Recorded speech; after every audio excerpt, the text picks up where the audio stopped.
Very good afternoon, ladies and gentlemen, and all the dignitaries of the stage. It's my privilege to be moderating this session on From Legacy to Leadership, Balancing Legacy, Growth, and Governance. So for this, we have a diverse set of individuals in the real estate space and the ancillary space of structure engineering, architect, and also from earth pavers. So with that, I'd want to say, legacies have been built with hard work, perseverance, and a strong acumen that beat the market swings and sustained companies. Today, as the next generation steps in, infusing fresh ideas, modern culture, and bold visions, it's the perfect moment to reflect. What truly defines legacy in construction and real estate? In a sector so intertwined with government agencies, where on a daily we are dealing with different agencies, different government bodies, where sites are always getting a lot of hype or a lot of downwind from people getting on and always causing ruckus. In this sort of industry, how does the second generation come in and play a pivotal role in forming newer guidelines or more structure into these companies? So with that, I'd like to request the panelists to be coming on. Firstly, Mr. Abhilash Reddy, Group Director in Greenwich Projects Private Limited. A round of applause for him, please. Mr. Sandeep Raula, Director, Veera Group. Mr. Firasat Ali, MTech, TCA Consultants Private Limited. Thank you, Mr. Tal. Mr. GVS Karthik, Partner, VR Associates. Mr. Sridhar Damera, Director, Earth Pavers. Is Mr. Rakesh Reddy here? All right, and Mr. Rakesh Reddy from Director, Aparna Constructions. Okay, I believe we are one short, but... Oh, perfect. And Mr. Sunil Chandra Reddy from Sunil Constructions. So speaking of legacies, we're also calling on someone who's forged a legacy as well. Sunil sir.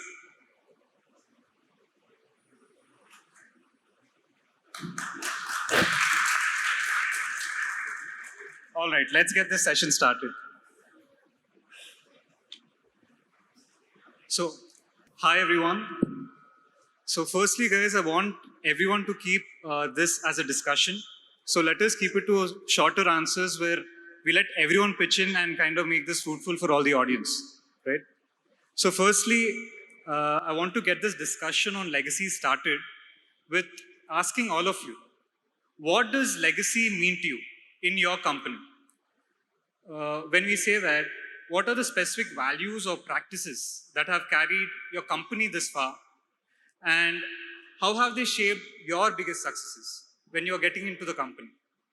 I'd like Mr. Sandeep Raula to kind of head this discussion. Yeah, hi. Good afternoon, everyone. Thanks, Vishnu, for starting the session with me.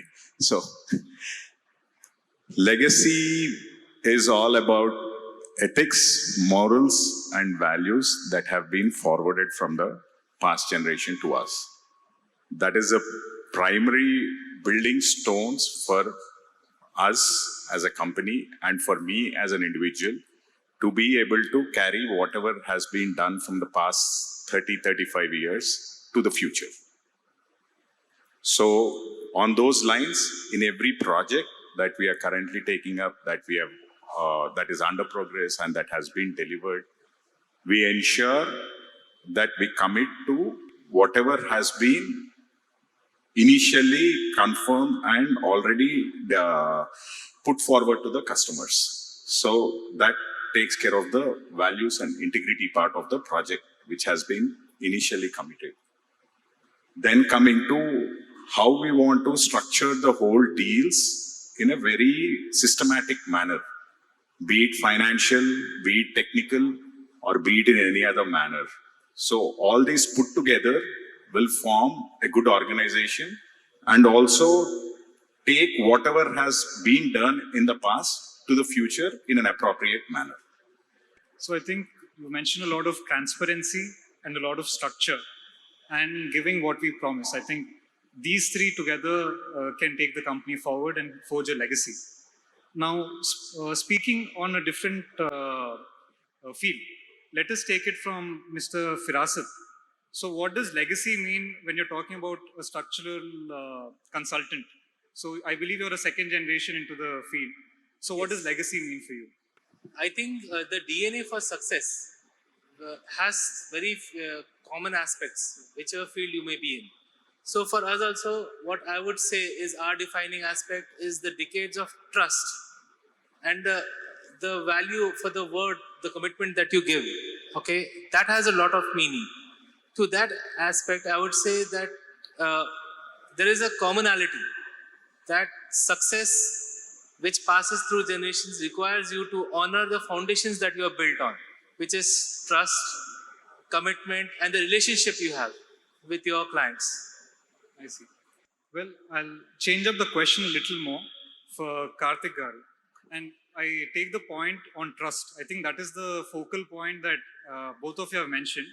Now, when it comes to Mr. Karthik, who's an architect and again a second generation, I'll change up the question a little more. Now, when you're entering a legacy, what is some things that you're getting onto the table? As in when you're taking leadership from your last generation to the next, what changes would you be getting on board?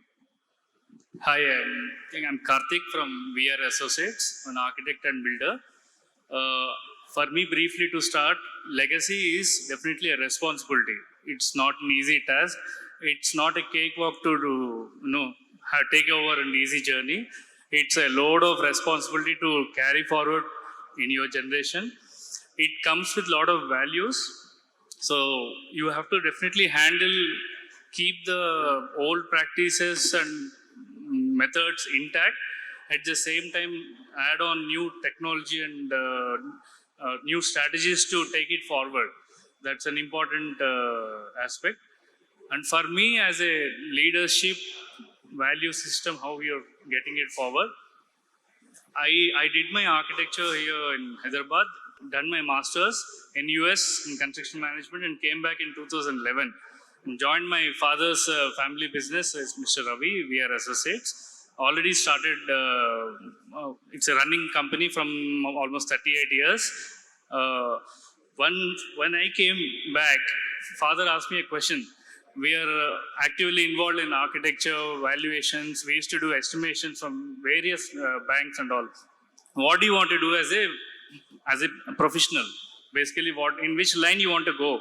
I have an education and all. Then I took some time and suggested him, let's stop valuations, completely close the wing, let's stop estimations, completely focus on only construction activities. Small, big, whatever comes our way, we'll take only construction activities. He got convinced thoroughly. We started taking small steps towards that direction.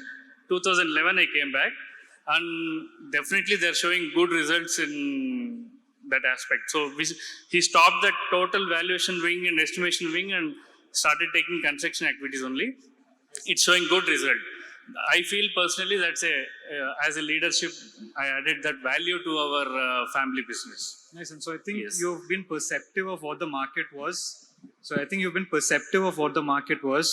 And you adapted your company to go with what is leading in the market. And I believe that has kind of taken your company to the next level. Next level, yes.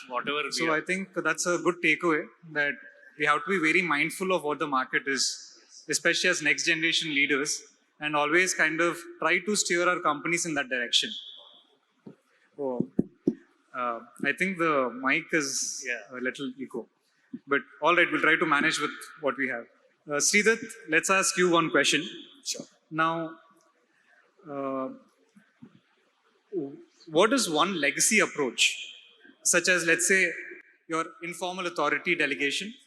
All right. What is one legacy approach? As in, what is a change that you would do in the way things work in your company? As in, I'll give you some examples. Is it delegation of informal authority? Is it is it more structure that you're getting into your company, or is there any change that you'd want to do in your company, and why? Firstly, good afternoon to everyone. So you wanted to know what kind of change I would bring into my company, right? Yes. Yeah. As a second generation leader, As a second generation leader. after seeing what your company has been kind of going through the last few years. Okay. What I would say is most of the first generation companies which we have here, all the companies, the structure, everything is more, personal and documental and everything. So what I wanted to do is, for any company which has to grow, we have to get in get in more structured in a way such that what I was actually planning was, try to implement, ERP solutions for my company, because it was in a first stage. Now we are scaling up. So any kind of communications or proposals or whatever you have to take up to manufacturing side, I think we have to implement ERP solutions. That is what I was actually working on for the past 2 years, because I didn't find any ERP solutions catered to my industry. So I'm developing with programmers to implement a good ERP software for my company. So something around those lines. Excellent.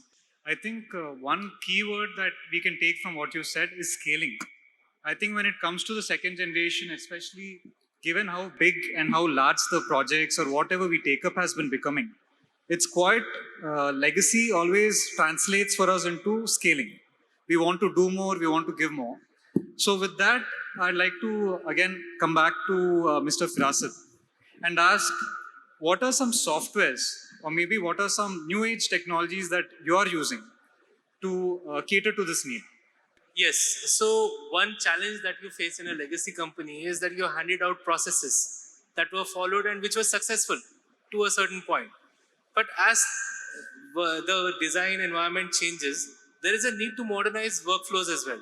So we've made a lot of effort to move into the latest BIM technologies, to the extent that we are now actively going out and educating clients and architects why it is in their best interest to adopt this platform.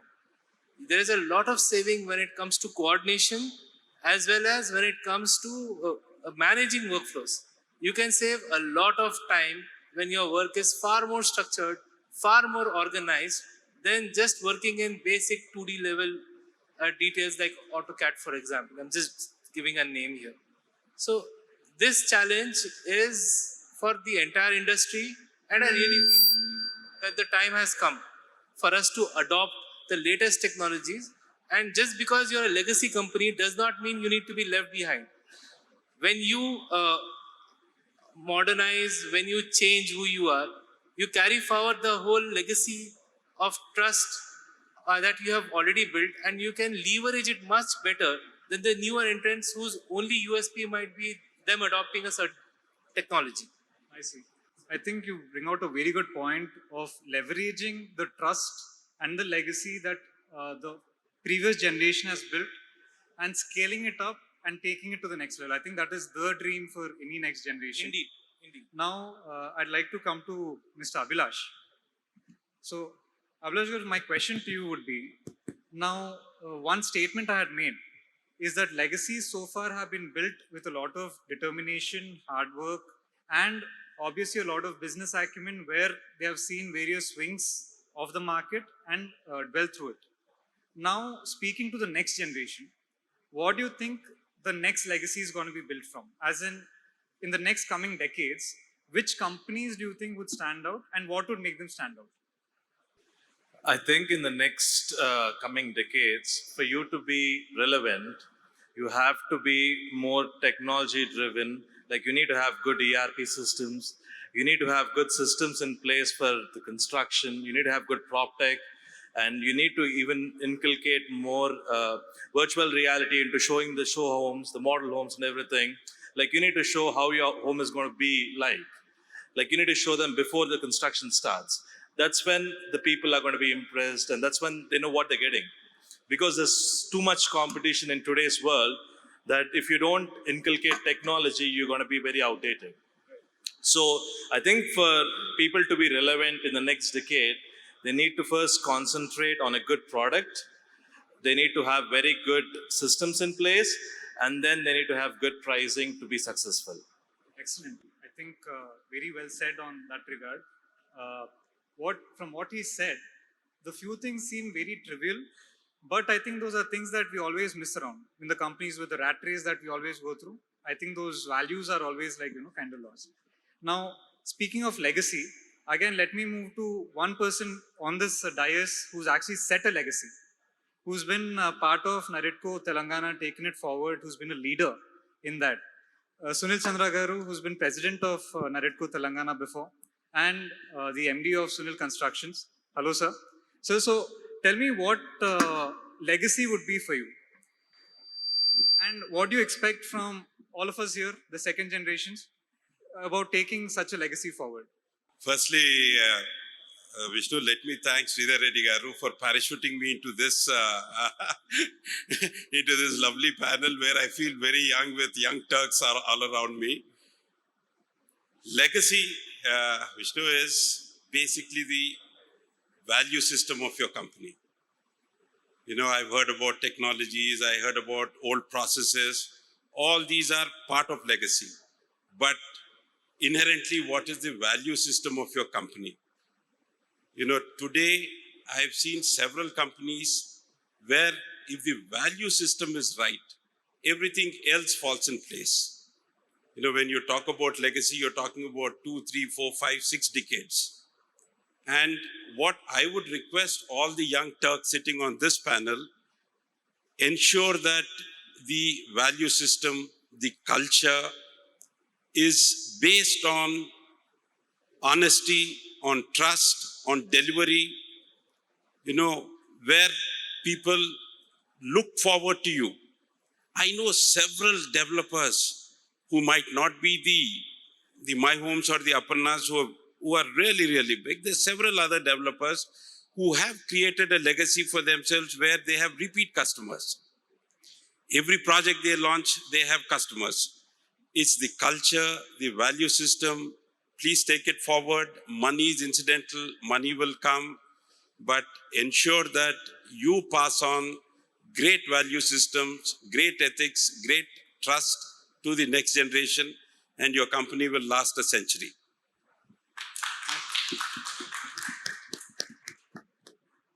Great. Super, Bernie. I think very well put.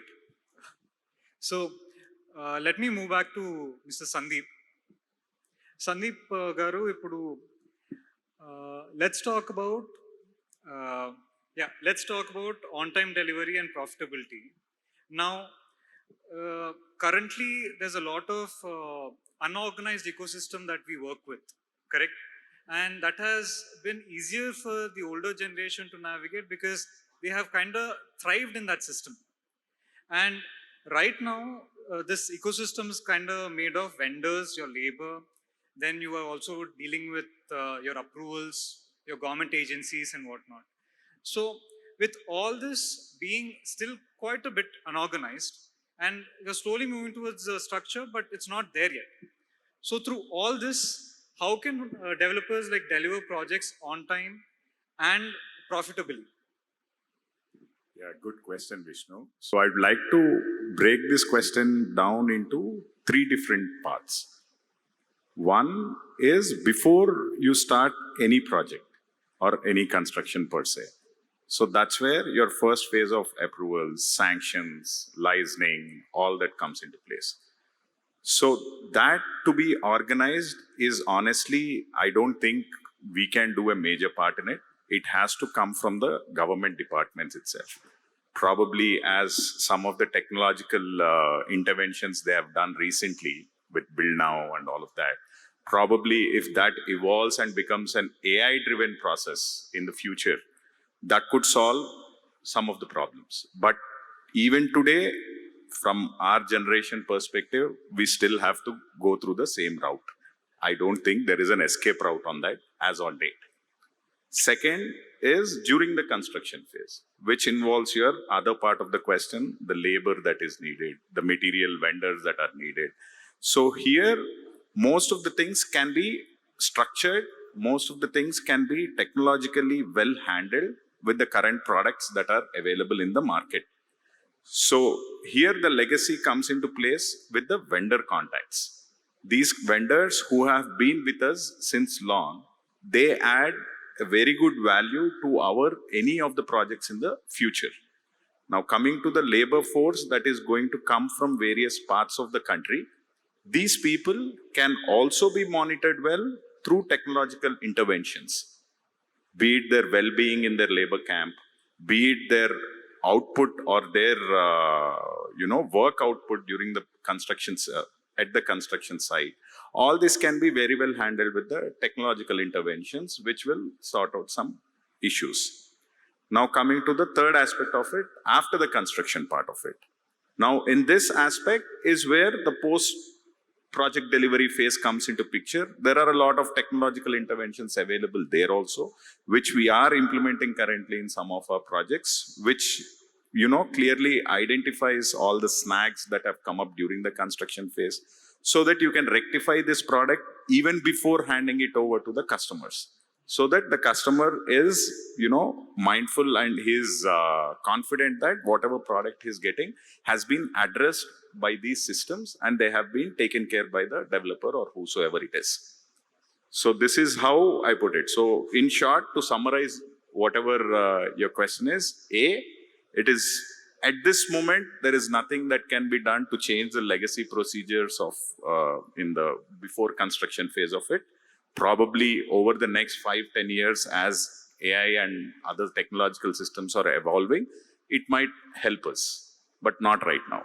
During the phase of construction, the other labor aspects and how you manage the vendors and all, definitely there are a lot of technological interventions that have come up and which we can use to better our processes. The third part, as I've mentioned, the post-project delivery phase, which is pretty straightforward. So technological interventions have helped up in 2 steps, but the first step is still not there yet. Yeah. Well, I'd like to take this platform to kind of congratulate you on successfully launching one project in Bangalore, all on your own, and kind of trying to show the next generation that you're going to be doing one complete project successfully with all these processes in place. I think it has started out on a good note. I hope it closes very successfully. So it kind of is like a feather on the cap for all the second generation, saying to our first generation that we have done it. So Thank you. coming to again Sridatt. Now you're in a vendor space where Earth Pavers has successfully been delivering pavers, and you've just spoken about also taking technology to the next level also in scaling. Now in that context, let us talk about sustainable growth. So let's talk about, again, construction has still been in traditional methods, a lot of brick and mortar system that has been going on. Now from a vendor standpoint, what are some materials and methods probably that you're seeing in the industry that are newly coming in and that are ready for tech adoption? Okay, like in construction, what I can say is like sustainability is like maximizing your efficient production. That's one of the main thing, and reducing your waste. So these two go hand in hand. Also, like if you talk about new technologies, what I have seen in the recent years is like there's a lot of chatter about green credits and green products. So a lot of startups are coming up with materials which replace cement or substitute cement at a maybe 10 to 15%, because cement production is one of the major cause for greenhouse gases like carbon dioxide and everything. So what I have seen is like many startups are trying to come up with products which kind of reduce the cement content in your concrete. At the same time, they don't have any physical deficiencies in the properties. So that is one area which I have been looking forward, like maybe also promote them, because at the end of the day, it's better for the environment. Also, it's also you get the green concept building for the construction as well. Well, Karthikana and Firasad Garu, do you have anything to add on that note?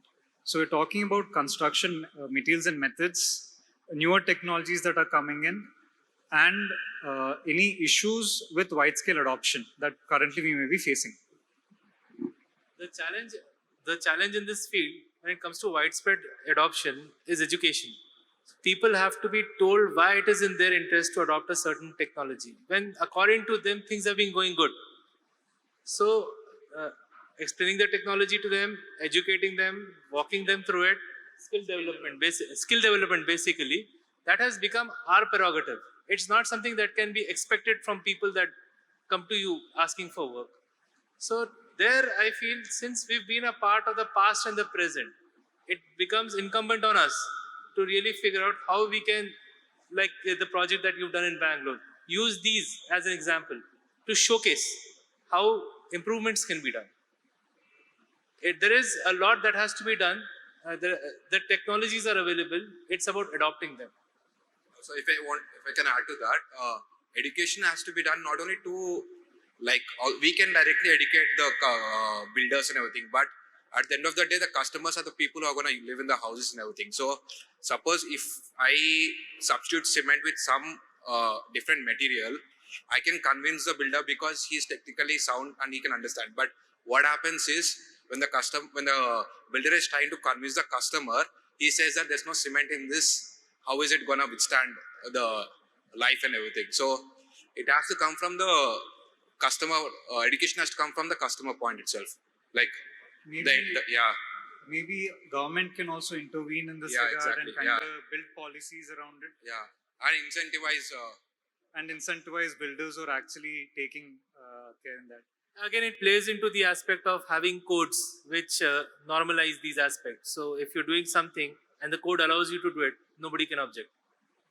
I think an incentive system would be excellent for promoting builders to actually kind of take part in that. and also materials and any large-scale adoption always requires government support. So I think if from government agencies there's a little bit of awareness that can be created into the public, I think that will go a long way. Sunil Garu, being the FTCCI chairman, is there anything you can add in that front in regards to newer technologies and adoption into construction? Surely, Vishnu, there is, when we go abroad, several times we are really bewildered at the way things are happening there. A few of us went to Kazakhstan a few years back, and some of those buildings are absolutely brilliant. And they're being executed, the architects and the execution is by people from South Korea, Taiwan. So the way the technologies are rapidly progressing, it is amazing. For the longest time, we had typical 5-storied buildings. Everybody was happy. But now the game has changed. People are going higher, From FTCCI, we would certainly like to have more educative sessions, informative sessions, bring in experts in the field.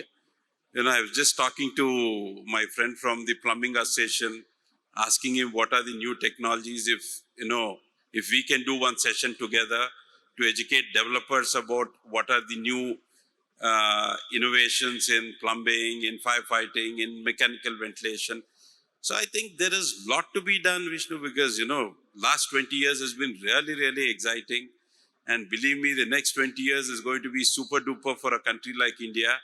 And, all of us should be in a position to encash what is going to happen 20 years from now. We are talking about a $30 trillion economy by 2047. So guys, buck up.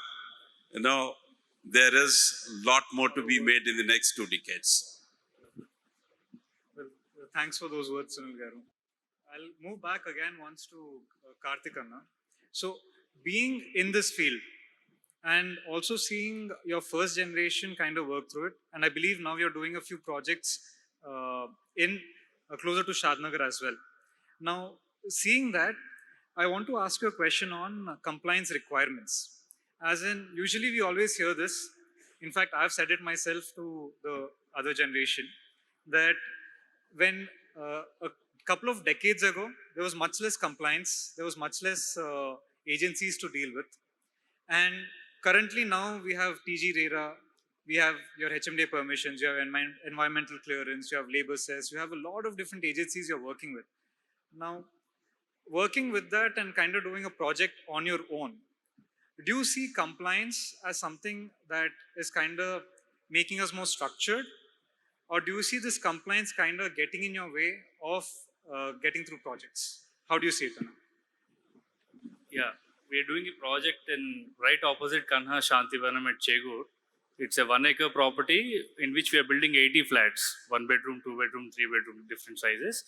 A lot of compliances went inside to really literally start that project, including HMD approval, RERA, lot of land conversions, lot of things were involved. But I feel yes, definitely compliances are much needed. Keeping the interest of the end user and buyer, definitely one should follow all the compliances. I feel ease of doing compliances or getting the clearances faster, that's where government should intervene and make it simpler. Well, coming to the permissions build now, day to day we are experiencing in our own office applying new files. Build now is so easy, so fast. Once all the documentation, everything is in line and in terms of rules and regulations, it's very quick. One of my client got sanctioned in about 10 days. It's quite fast period of time actually. In such way, that build now kind of technology should come into various departments also, where we can easily, fastly get the necessary approvals. So you say time-bound compliance? Time-bound compliances in good. all fields, not only in GHMC, in HMD, and also in other like RERA, especially revenue department where you have conversion of land taking months of time, years sometimes. That should be faster. Some kind of help from government, system from government should come to make it easier, faster and simpler. Nice. Compliances are good. One should definitely follow them. Abhilash Garu, your Thank take on compliances? So I think that, as fellow panelist has rightfully said, all these compliances, any good developer should do them anyway, like to give a good product. But it becomes a pain when they take too long. Like you just can't have rules and regulations, but not have a government body acting on them on a timely manner. Like if something needs to take 10 days, if it's taking 3 months, you're losing 3 months of delays and additional delays and everything, which is going to impact the end customer more than whatever requirements they're putting forward in the first place. So I think a timely response from the compliance authorities is very much needed, as much as the compliance is required. Vishnu, I'll just give you a contrarian view to this. Yeah. I'm sorry, I'm butting in. But if business becomes too easy, many of us won't be required. So apart from your sales capabilities, your construction capabilities, one more capability of developers is to wade through these compliances. So let us not hope that it becomes way too easy so that we are not required. So compliances should be there. That is one of our USPs why we are in business. Why would a landowner give it to you if environmental clearance was just 2 clicks away, or GHMC permission was maybe 4 days and a fire clearance was 2 days away? So I think compliance is required. Obviously, all these compliances, 20 years back, there was no environmental clearance. This act was enacted only in 2006. So 20 years back, if you were building whatever you were building, you never needed an environmental clearance. So all these have evolved over the years based on the size of the projects, based on obviously the legislature's way of looking at us. So I think in a way things have, compliances have gone up, but obviously ease of doing business has also gone up. But let us not pray that ease of doing business becomes so easy that some of us might not be required going forward. So this is obviously a contrarian view. Sunil, that's an excellent point that you bring about, because in most of our NAREDCO Hyderabad discussions, it's always a lot on DGPAs, development agreements we're talking about, where landlords kind of question is why you're doing it, I can do it myself. So obviously, I think compliance is one regard, and obviously, I don't think landlords understand the component of design and the other factors that go into sales and marketing. So that's a very valid point that you're kind of brought in about. Now, I'll place one question for all of you, and please pitch in. Today's successful developers, again, like Sunil Garu also had mentioned a bit, seem to juggle between design, good sales strategy, and great compliances, or they're great with compliances. Now, what is your personal mantra for success? Which of these four do you think we should focus on? If you had to focus on one and succeed as a developer, would it be good sales? Would it be good strategy? Would it be excellent compliance, as in you're great with getting your permission and everything very quickly and getting into the market? Or would it be your design? Now, think about it holistically. Think about your customers. Think about the government agencies and answer the question. Who would want to take a crack at this? Abhilash Garu. I think product is first, process is second, and promotion is the last one. Because if you don't have a good product, no matter how much promotion you do, no matter how much digital marketing you do, it's not going to help. Because good product only leads to good process and then good promotion. That's when you have a successful product. That's at least what I think. Great. Sandeep Anna. So if you ask me to pick one, right, from what you just said, so I would stick to strategy more than anything, because in this generation, it's just not how you execute things or just not how you put things forward would sell. It is the entire strategy of building, executing, getting compliances, and also finances in place in a logical way. All this will only add and make a good, saleable product outside. As he has also mentioned, product takes number one preference. But so that's why I would give my rank 1 to strategy. In the 4 things that you asked me to choose, I would go with strategy. Yeah. Nice. Yeah. I think a good plan, a well-designed space, keeping functionality, vastu, ventilation, and more important aspect into consideration. I think that's the key point. Other things will follow, as he rightly said, product, process, and promotion. That's where it starts. Coming from an architect, I think that's exactly what we'd expect. Yes. Good design. Yes. A good design, good ventilated space, well functioned as per compliances and vastu. Definitely anyone would love to be there, be part of it. So that's how things start. Sridhar, do you want to take a crack at this? For my industry, then I would say product come first, the quality of the product, and adhering to the good manufacturing practices and also the standards given by the government. Once the quality of the product speaks, we don't need much of sales and everything. So it's the quality of the product which I feel is the utmost important. I'll change up the question a little and tweak it to Sunil Garu. Sunil Garu, as younger developers, do you think we should focus on being good with licensing and compliance?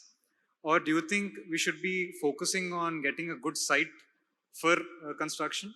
Or which skill would you relate with the next great developer?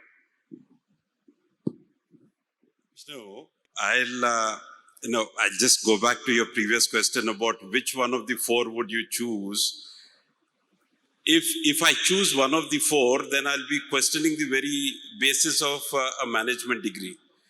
A management degree talks about the 4 P's. What are the 4 P's? Product, placement, promotion, and packaging, whatever.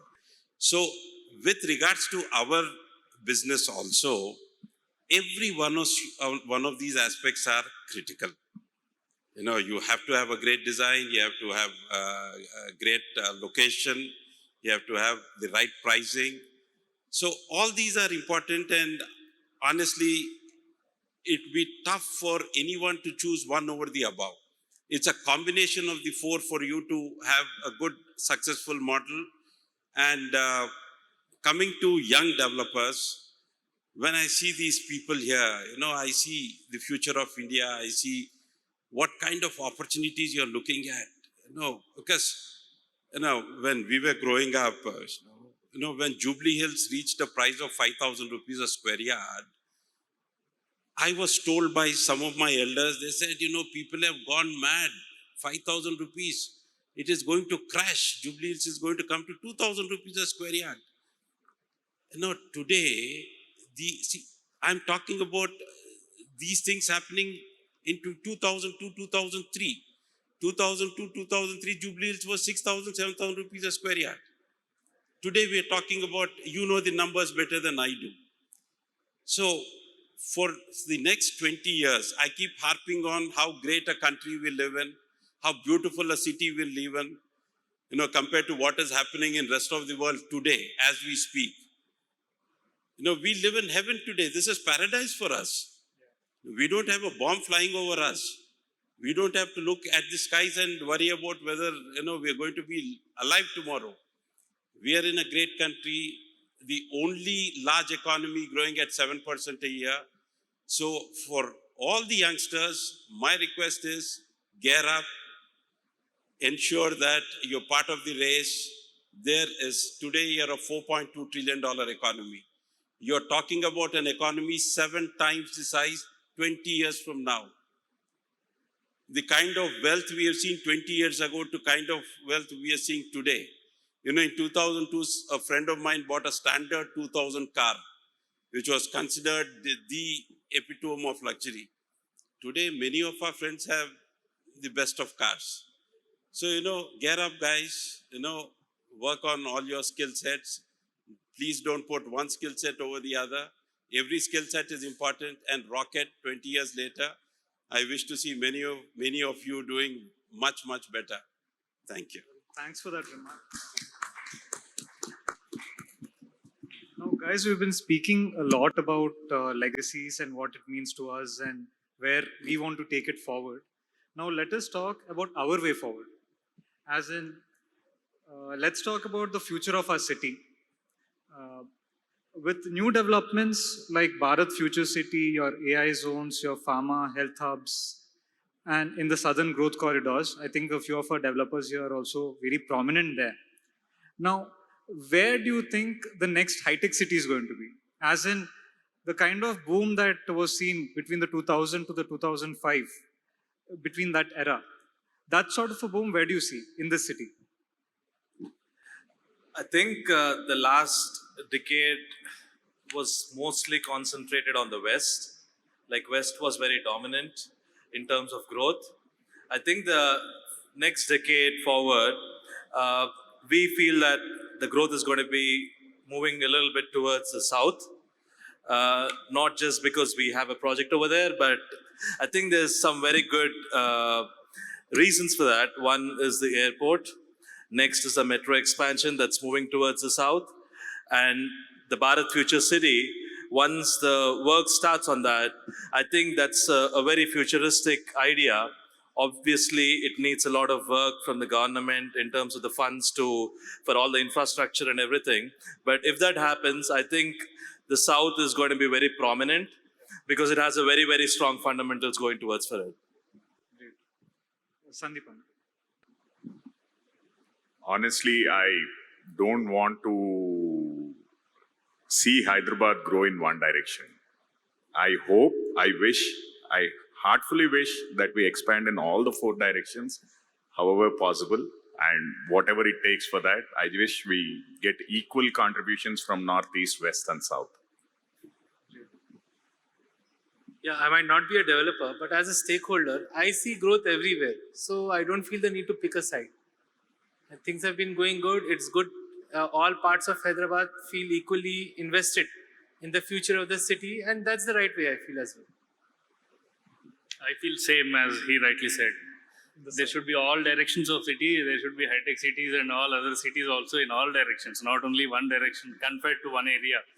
So definitely, And I'm sure Hyderabad is moving towards that direction, where multiple small pockets of growth expansion cities are already happening. I think we are blessed with a lot of micro markets, Micro markets and along with a good expansion that's going on. I think currently with the whole designation of different core areas, cure, pure, whatnot, and also bifurcating into different zones. Yes.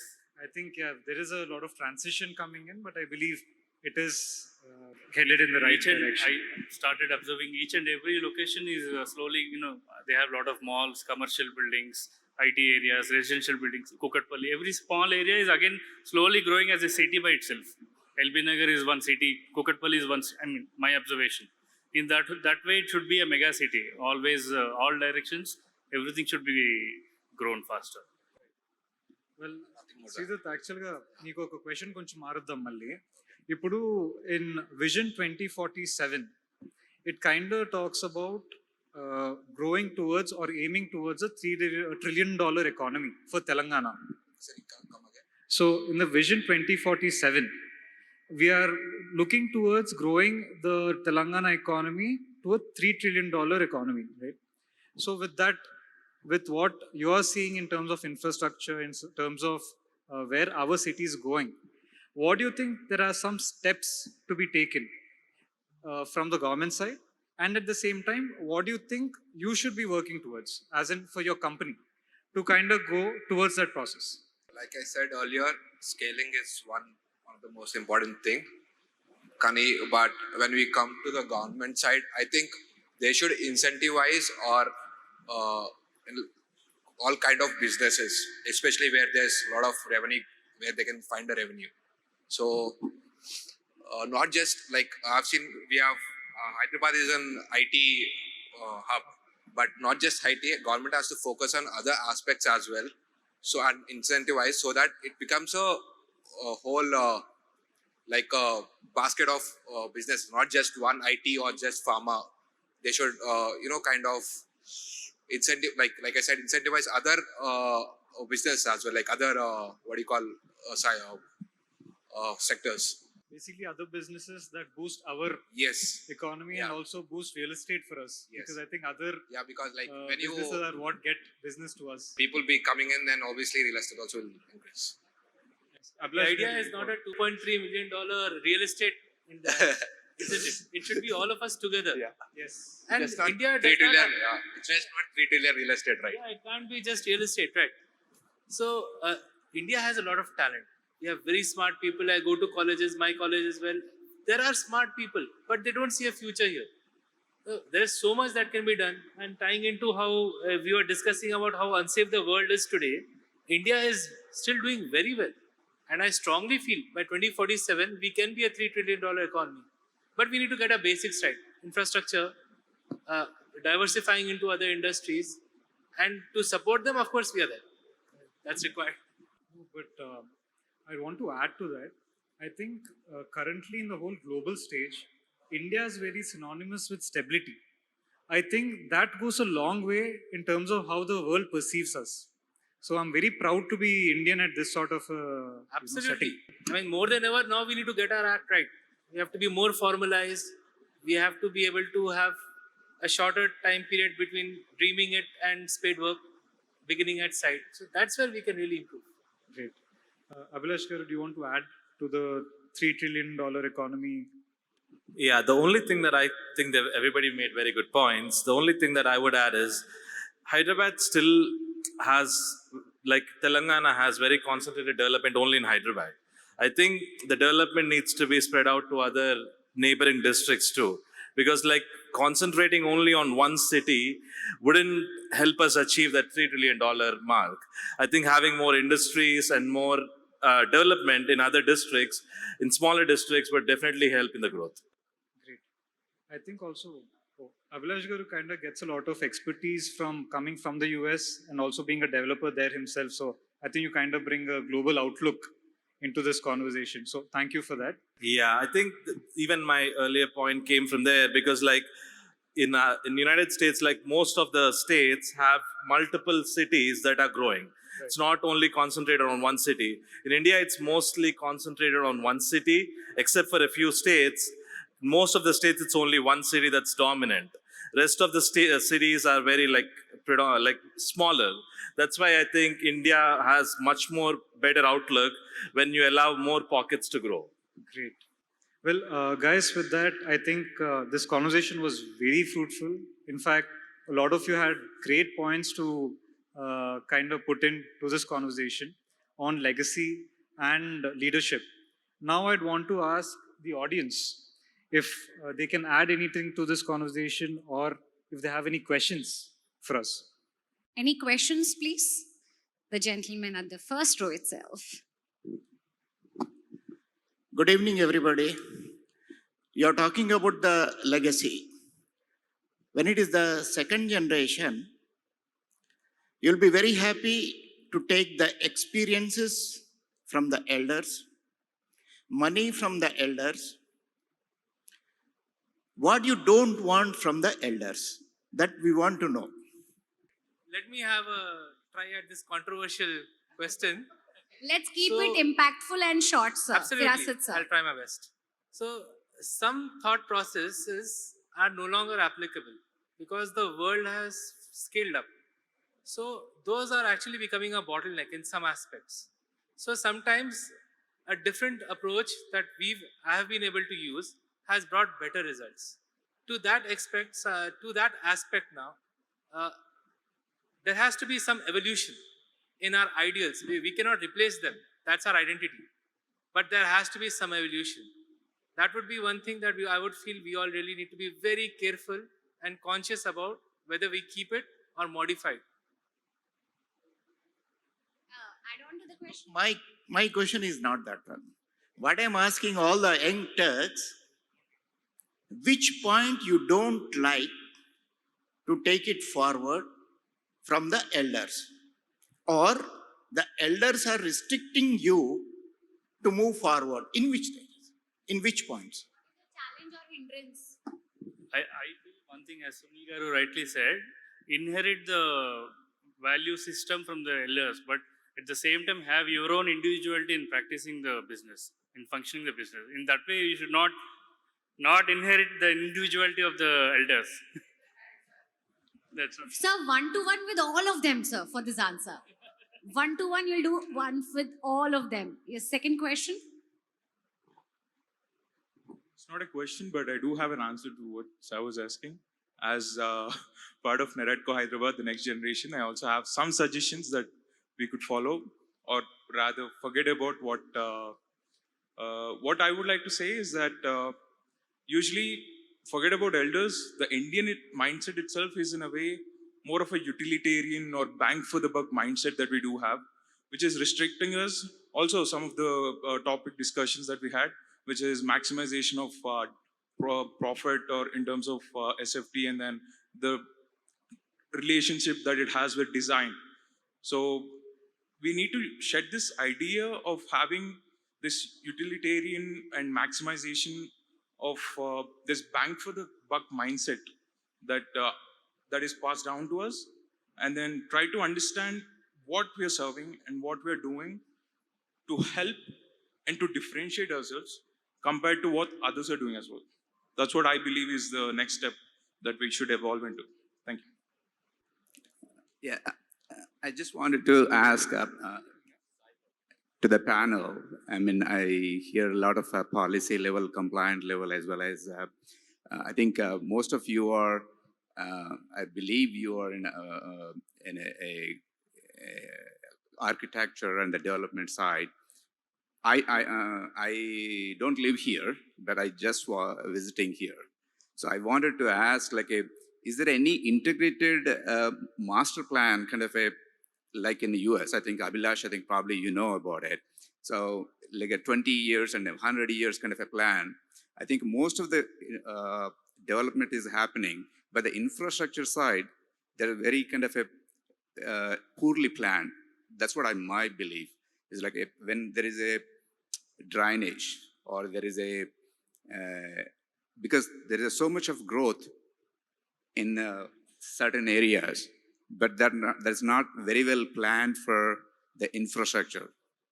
So question number one is, all of you, when there is a policy set up from the government side, do you give any inputs? How much and what level of inputs they take from the government side before they put in a compliance related, for example, any environmental or any infrastructure level? So I just wanted to hear from your experience. There is a master plan. See, we have a master plan, the new government in Telangana, Revanth Reddy Garu's government, they're aggressively working towards an integrated master plan by 2050. They plan to have a master plan release maybe by the year end. And the target is to have this, they're calling it the master plan 2050. So this should be in vogue for the next 25 years.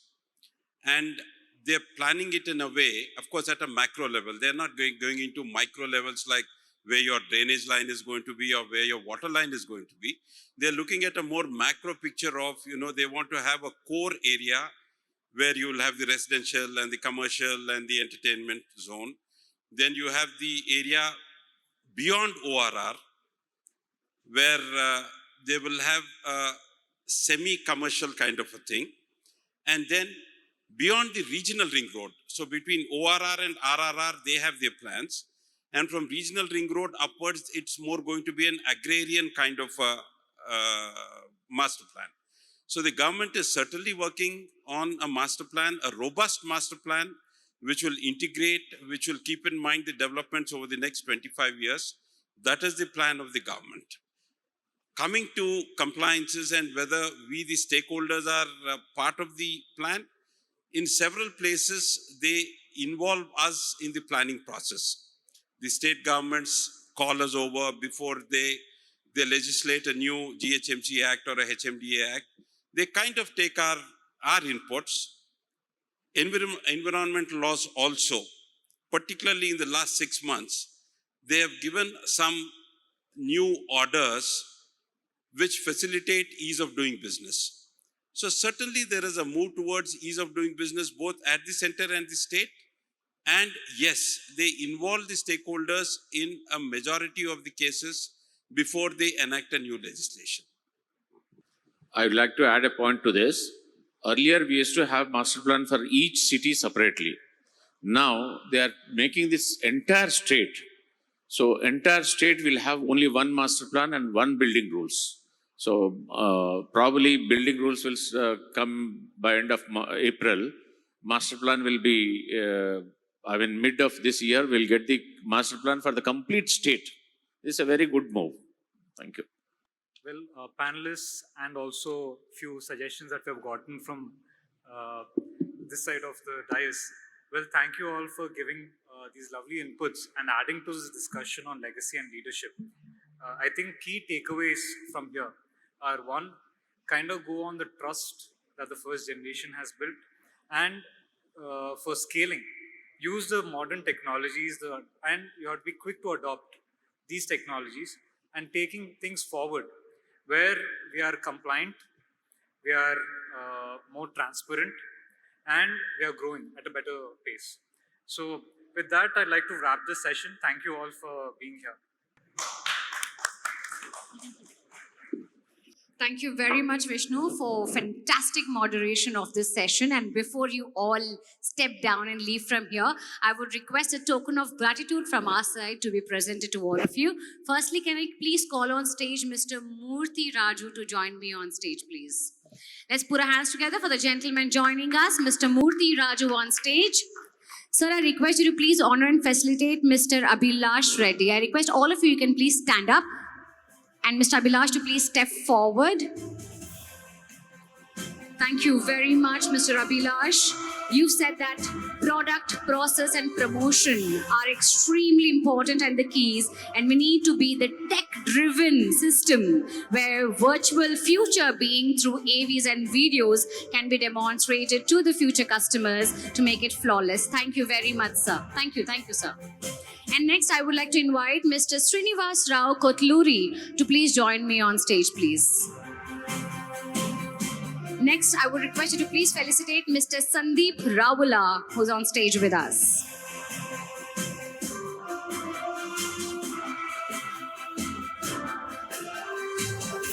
Thank you very much, Mr. Sandeep. You mentioned that vendors add great value, and foremost is the strategy.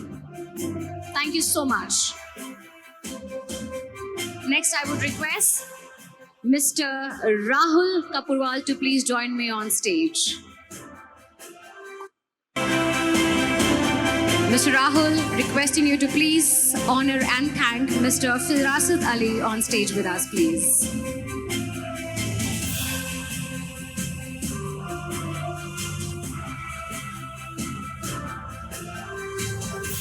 Mr. Firasat ji said that success passes through generation and trust is a factor which is connected through any generation, be it. Thank you very much for your valuable insight. We can put our hands together rather than watching. Our hands can also work together, ladies and gentlemen. Thank you. And next, I would like to call on stage Mr. Ram Raju to join me on stage, please.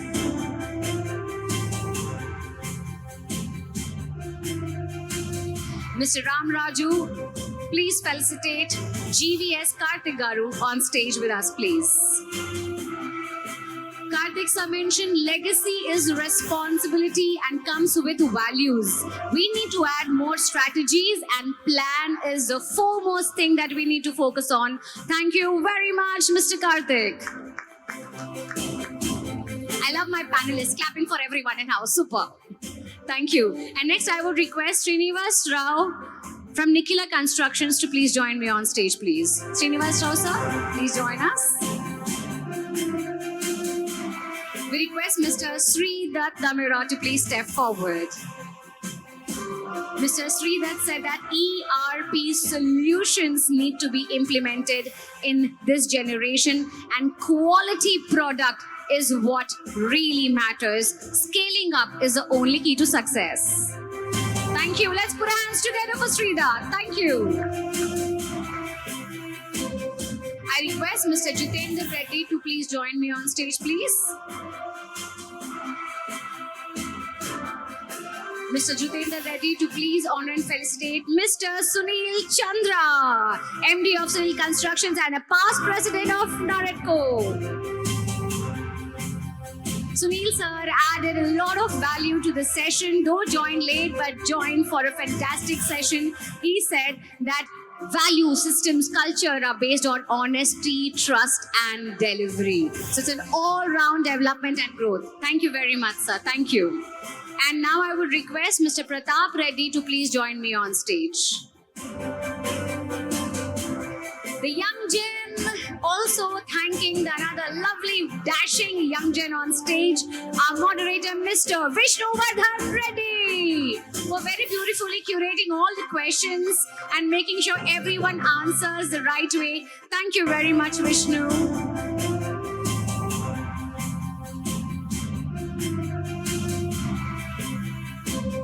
And once again, let's hear it louder for the entire panelists and the moderator.